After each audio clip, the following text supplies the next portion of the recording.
বর্তমান সদস্য সচিব কমল নাজিমুদ্দিন বলছি।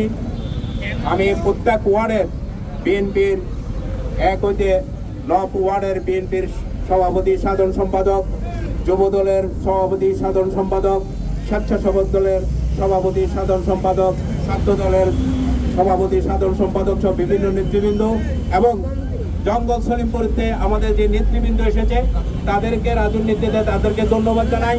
মহিলা দলের নেতৃবৃন্দকে আমি ধন্যবাদ জানাই। আমাদের যে নেতৃবৃন্দ এসেছেন আমি প্রত্যেকের নাম বলতে পারতেছি না এবং সবাইকে আমি সলিমপুরের বিএনপির পক্ষ থেকে আন্তরিক ধন্যবাদ জানাই এবং লায়ন আসলাম চৌধুরী আপনাদেরকে ধন্যবাদ জানিয়েছেন। টেলিফোনের মাধ্যমে আমরা যখন বাইপাসের মুখে যখন আমরা জমায়েত হয়েছি তখন আসলাম চৌধুরী আমাকে ফোন করেছে, বলেছেন রাস্তা যেন অবরোধ না করে।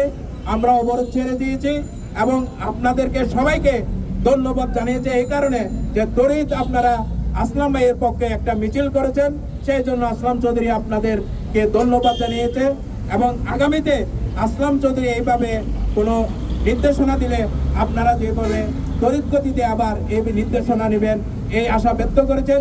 এবং আজকের এই মিছিলের যেই মিছিল মেকার যাকে বলা হয়, ফুটবল খেলার যে লিঙ্কের প্লেয়ার থাকে, মধ্যমাঠের প্লেয়ার থাকে, সেইভাবে আজকে সলিমপুরের মধ্যমাঠ ছিল জন রুকনুদ্দিন মেম্বারের মাধ্যমে